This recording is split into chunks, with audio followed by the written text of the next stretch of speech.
Okay, so picture this.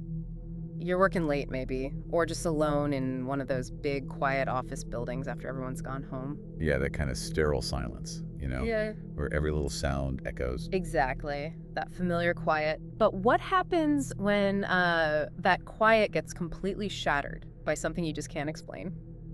Today we're doing a deep dive into a really chilling story. It's from a collection called The Midnight Shift, terrifying tales from the workplace. Right. And our goal here is, well, to really pull this account apart.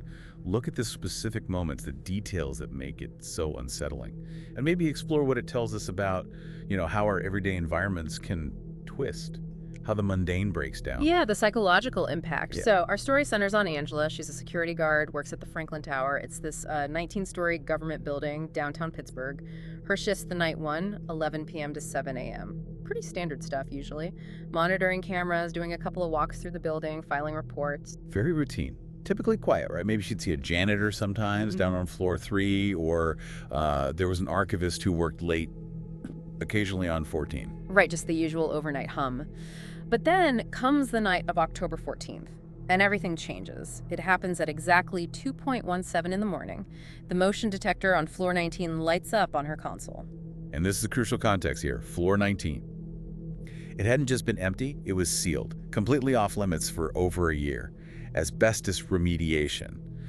So, nobody should have been up there. No clearance, no cleaning staff, nothing. That alert, it makes no sense. Angela sees it, the alert stays lit, solid, it's not flickering like a glitch, and then right after, the camera feed for that floor just cuts out. Static. Just pure static. Her first thought is, okay, maybe it's a rat, or like some faulty wiring finally giving out. A logical explanation initially. But protocol says she has to check it out. You can't just ignore a motion alert on a sealed floor, right?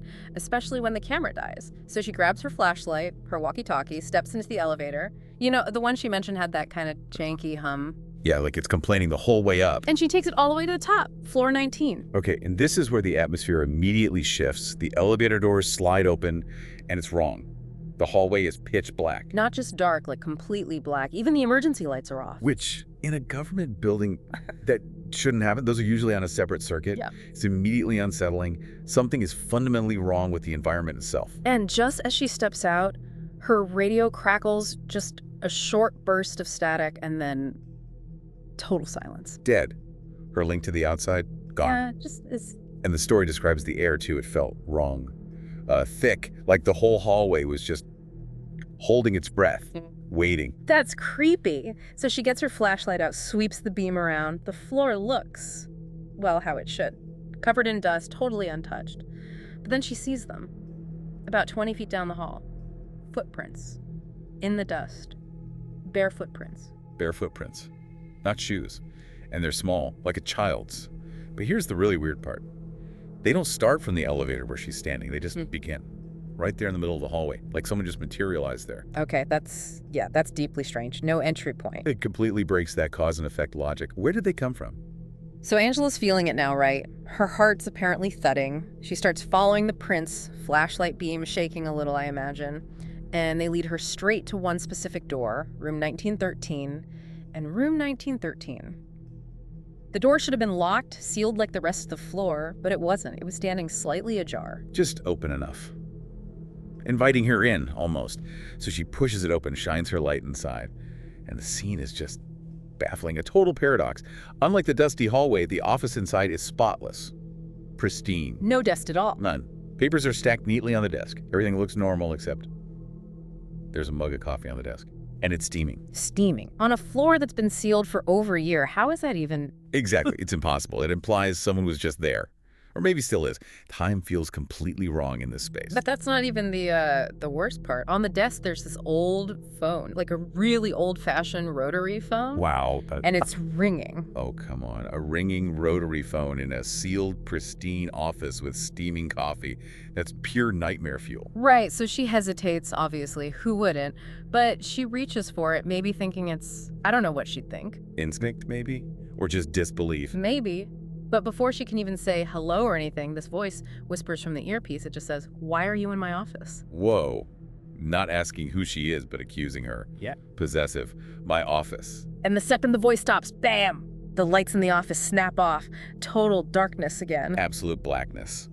And then she feels it Or hears it, maybe.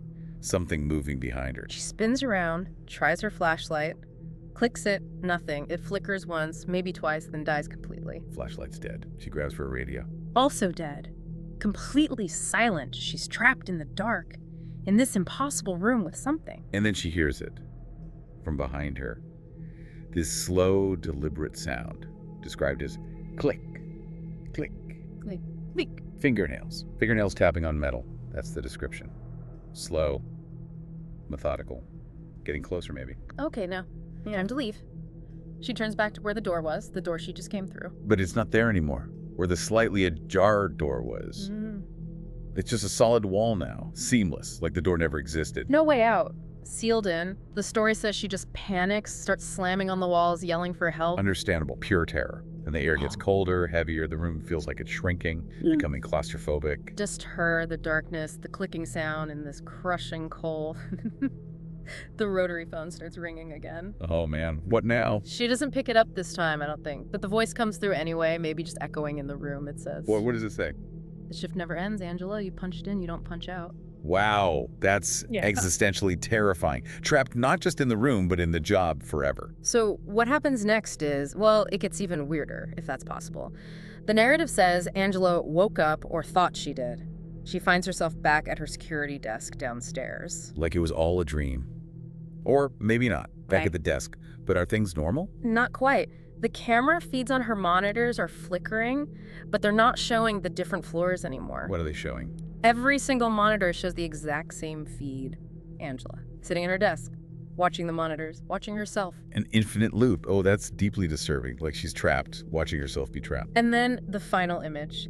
She looks up through the glass of the security booth down the main hallway of the ground floor, and she sees herself, another Angela, wearing the same uniform, walking slowly towards the security booth. But her face is blank, her eyes are empty. A doppelganger. Or the part of her that never punched out, and that's the last we hear of the original Angela. That's it. Angela was never seen again after that night. Vanished. Just gone. Yeah. Absorbed by the building, by the shift. It leaves so many chilling questions. But the story adds a little coda. Her replacement, the new guard. During his first week, he started noticing things. Oh, the building wasn't done. Apparently not.